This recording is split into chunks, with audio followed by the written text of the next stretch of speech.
Pemirsa, apa kabar? Saya Jonathan membawakan Warta Berita PTS. Tanggal 1 Mei kemarin adalah Hari Buruh. Serikat Pekerja mengadakan parade besar untuk mengkritik bahwa Partai DPP berkuasa selama hampir 8 tahun. Namun belum menetapkan UU upah minimum. Gaji pokok tidak sampai 30 ribu dolar Taiwan. Penyesuaian gaji pun tak sanggup mengimbangi laju kenaikan harga barang sehingga membuat Taiwan sebagai pulau yang terbeban oleh kerja berlebihan. Drama aksi di atas panggung menyindir Presiden Tsai Ing-wen sebagai pesulap yang menghilangkan semua janji kampanyenya kepada buruh, terutama slogan yang bertuliskan diskusikan sendiri dengan bos sangatlah mencolok. Parade Hari Buruh yang dihadiri hampir 4.000 orang dari berbagai serikat pekerja di Taiwan bertajuk 8 tahun berkuasa penuh, perhitungan total janji pada buruh meninjau kekurangan kebijakan perburuan Partai DPP yang berkuasa selama hampir 8 tahun. 我们希望蔡英文总统他必须在他的卸任之前，要完成最低工资法，不要在每次在基本工资审议委员会的时候，永远都是各说各话。我们认为台湾不能再是一个过劳之岛。 Serikat Pekerja mengkritik pengesahan UU upah minimum bagaikan mimpi di siang bolong yang tak kunjung tercapai. Tapi jam kerja Taiwan adalah yang tertinggi kelima di dunia. Meskipun setelah berkuasa, DPP menaikkan upah sebesar 28%, kenaikan ini sama sekali tidak seimbang dengan melonjaknya harga barang. Parade ini dimulai dengan meriah dari Ketagaran Borderford dan berakhir di markas pusat besar DPP. Peserta menyobek kertas yang melambangkan surat suara sebagai bentuk protes mereka terhadap kebijakan perburuan. 央行政立法都完全执政的状况下，为什么人民百姓给他们8年的时间，却还都做不到？所以我必须说，这是一个不及格的成绩单，绝对是不及格。 Menanggapi kemarahan Serikat Buruh, Kementerian Ketenagakerjaan atau MOL menegaskan mereka telah mendengar seruan dan kepentingan buruh. MOL akan terus mengadakan peningkatan hak-hak buruh seperti syarat penggajian, keselamatan dan keamanan kerja, dan menciptakan lingkungan kerja yang bermartabat bagi pekerja. Delegasi beranggotakan 25 dealer artileri Amerika tiba di Taiwan hari ini dan akan membahas kerjasama produksi drone dan amunisi dengan National Chongsan Institute of Science and Technology dan produsen terkait.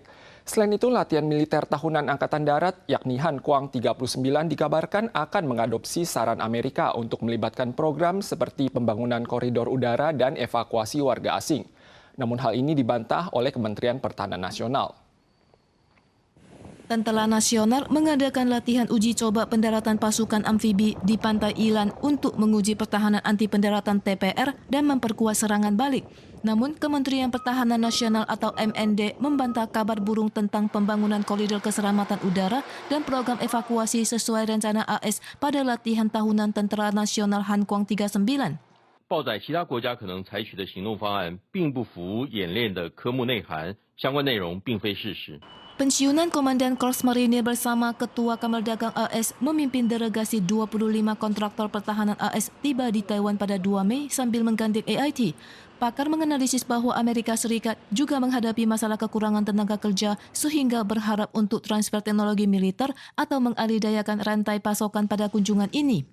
美国行政部门同意，包括国防部、国务院等等，才能够这么大规模的来哦。我觉得当然是有它的政治上的意义在里面，所以 AIT 也能够就来协助他们。 Delegasi ini akan mengunjungi MND pada tanggal 2 pagi dan menghadiri suatu forum industri pertahanan pada tanggal 3. Pakar menganalisis kedua pihak akan bertukar pendapat tentang kapal tak berawak dan amunisi berpandu presisi. Selain itu juga yakin Taiwan memiliki kapasitas industri yang baik dalam pesawat nirawak dan berusaha untuk bergabung dengan rantai pasokan militer AS. Periode lapor pajak di bulan Mei telah tiba. Tahun ini ada penyesuaian terhadap pajak penghasilan komprehensif, 4 potongan utama, golongan pajak, dan biaya hidup pokok.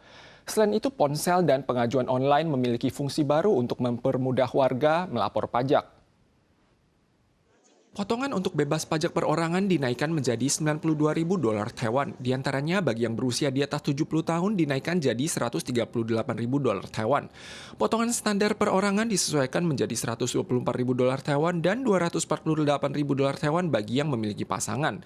Potongan khusus untuk pendapatan gaji dan cacat fisik dan mental dinaikkan menjadi 207 ribu dolar Taiwan. Batas waktu pelaporan pajak tahun ini adalah 31 Mei. Bila warga mengalami kendala finansial, mereka dapat mengajukan pengunduran waktu atau cicilan melalui sistem pelaporan pajak seluler.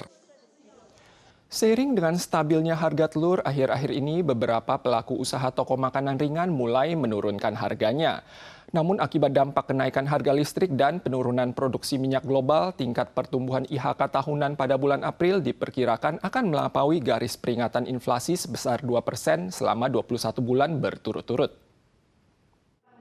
Toko kue susu gurung dengan krim segar pekat dan harum terbungkus yang disukai banyak orang ini terletak di sebuah gang di Tianmu. Pembuatan kue ini membutuhkan banyak telur. Melambungnya harga telur sempat membuat pasokan kue tidak stabil dan harga kue ikut naik. Setelah harga telur stabil, pemilik toko juga menurunkan harga kue di mana harga setiap potong kue turun $10 Taiwan dan harga satu gulung juga turun dari 630 menjadi $600 Taiwan. Meskipun harga telur kembali stabil, harga barang masih tinggi, terutama harga listrik yang naik sejak April ditambah rencana pengurangan produksi minyak OPEC Plus diperkirakan menaikkan indeks harga konsumen atau IHK April melampaui garis peringatan inflasi 2% untuk 21 bulan berturut-turut. 原油价格的上涨，那这部分呢有反映到油价，还有各种相关能源的价格，所以这部分呢多少还是会做出一些反应。 Pakar mensinyarir di bawah siklus kenaikan suku bunga dunia, Bank Sentral AS dan Eropa diperkirakan akan menaikkan suku bunga pada Mei yang diduga akan menekan kenaikan harga barang. Oleh karena itu, harga barang impor ada kemungkinan besar akan turun pada paruh tahun kedua dan tekanan biaya produksi akan berkurang.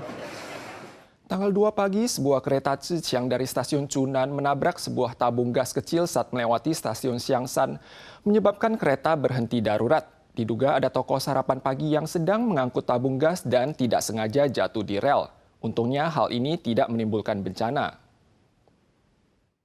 Sebuah kereta Zhiqiang nomor 272 mendadak menabrak benda asing saat melewati stasiun Xiangshan tanggal 2 pagi jam 5 lewat.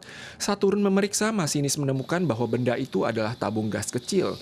Polisi perkereta apian menelusuri jalur tersebut dan menemukan toko gas. Pemilik toko menduga ada toko sarapan yang sedang mengangkut tabung gas dan tidak sengaja menjatuhkannya. TRA mengalami serangkaian insiden belakangan ini, termasuk kerusakan ATP, penumpang yang jatuh ke celah antara peron dan kereta, ancaman bom di stasiun Keelung, dan ada kerbau yang menerobos ke rel dan menabrak kereta api. TRA mengakui kebetulan tidak ada petugas pemeriksa di sepanjang rel saat tabung baja jatuh. Situasi selengkapnya masih sedang diselidiki. Para pemirsa sekalian, sekian Warta Berita PTS. Selanjutnya, mari kita saksikan Festival Balon Udara di Indonesia. Kita soal lagi di lain kesempatan, tentu saja dalam waktu dan acara yang sama. Sampai jumpa.